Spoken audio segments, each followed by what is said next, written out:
নমস্কাৰ। কিমান বাৰ দিবি আৰু? মই ডগৰ বজাও। ও মা, লিখো। হয় নেকি? সুৰ কৰো। ইছ। এনেই মোৰ নাম লেখৰু পাঠক। ও মা, তোমাৰ নাম এনেই লেখাৰু পাঠক ন? হয়। তোমালোকক এখন এখন লেতেৰা গামোচাৰে সম্বৰ্ধনা জনোৱাৰ ইচ্ছা আছিলে, কিন্তু ঘৰ মে এগো भी गमछा नहीं थे। गमछा उमछा न लागे, गमछा उमछा न लागे। काहे? बरागर लागे। মৰাগৰ পাবলৈ হলে কাজিৰঙালৈ যাব লাগিব। তাত কিন্তু খৰ্গটো নোপোৱা, বডিটোহে পাবা। নহয় নহয়, ভাড়া ঘৰ লাগে। ইহঁত বা আকৌ কি মানুহ? নাই, যা তা মানুহক ঘৰ ভাড়া দিব নোৱাৰি। কি ভাবিছে দাদা? নাই, ঘৰ এটা দিব পাৰিলে ভাল আছিল। পিছে ঘৰ খালী নাই, তোমালোক যোৱা। আমি জানো গাঁৱৰ মানুহক আপুনি মস্ত ভাল পায়, গতিকে আমাক আপুনি ভাড়া দিবই। ঘৰ ভাড়া দিবই লাগিব। দাদা, টকা পইচাৰ কথা একো চিন্তা কৰিব নালাগে। অ দাদা, এওঁলোক আকৌ কোন?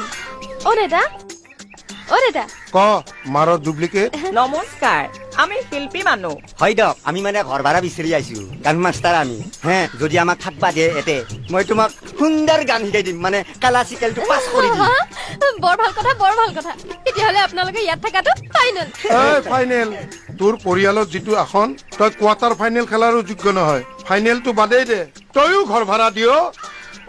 মানে আমি গাঁৱৰ মানুহ হিচাপে আমি তাতে জিকিৰ লোকগীত এইগিলাখান গাইছিলো, আজিকালি সেইগিলাখান গান মানুহে নুশুনে, হিন্দী গান শুনে, তামাম মিউজিকৰ গান শুনে। সেইকাৰণে ভাবছো আমি গুৱাহাটীত যাই আমি ভাল ভাল মিউজিক দি গান গিলা বানাম, হিন্দী গানৰ সুৰত। হে, আৰু আমি নাম কামাম, ষ্টাৰ হৈ যাম। গতিকে মই গম পাইছো আপুনি গাঁৱৰ মানুহক মৰাম কৰে, আমাক আপুনি মৰাম নকৰব।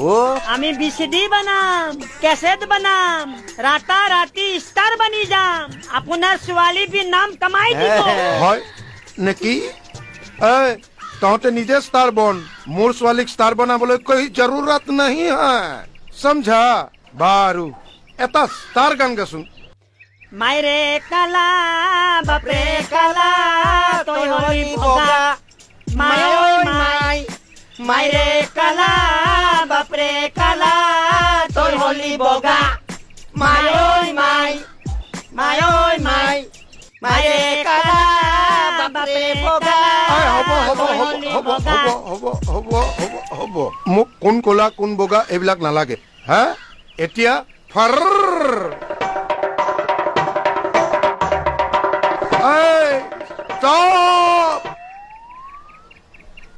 নমা নমা, এক ঠেঙীয়া বগলী হৈ থাকিব নালাগে, নমা। হা, ঠিক আছে।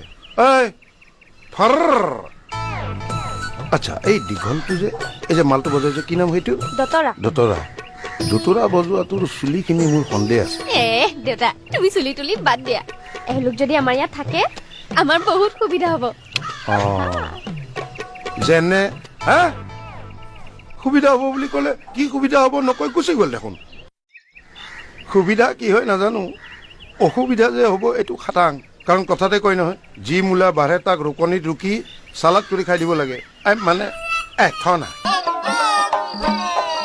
ডাম্বাৰু বিহাৰী, আমি কিন্তু ঠিক জেগামে আহি পাইছো। ঠিকেই কৈছা, বাইদেউজনীও কিন্তু বেছ ভাল মানুহ দেই। মুঠতে আমি ফাচলে ফুচলে কিবাকে মালিকক পাতাবা লাগিব।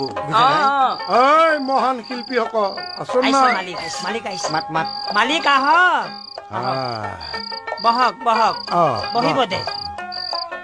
হা, তহঁতে এইবিলাক খাৱ কিয়? আমাৰ আজি ৰিহাৰ্চল আছেতো, অলপমান গলাটো ক্লিয়াৰ কৰিবৰ কাৰণে। মই এটা কথা বুজি নাপাওঁ, বহুত শিল্পীয়ে এই বাজাৰী বস্তুবিলাক কিয় খায়? আপুনি বুজি নাপাব?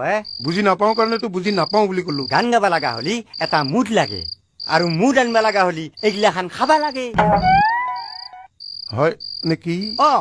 আপুনি একটান মাৰব নেকি? এই নাই নাই নাই নাই, এবাৰ শিৱৰাত্ৰিত টানিছিলো, গোটেই দিনটো উৰিয়েই ফুৰিলো। আচ্ছা, এটা কথা নহয়, মই আহিছিলো বেলেগ কথা এটা লৈ। কথাটো হ'ল কি, মোৰ ছোৱালীক যদি তহঁতে নাম কৰাই দিব পাৰ, তহঁতৰ সকলো মই ফ্ৰী কৰি দিম।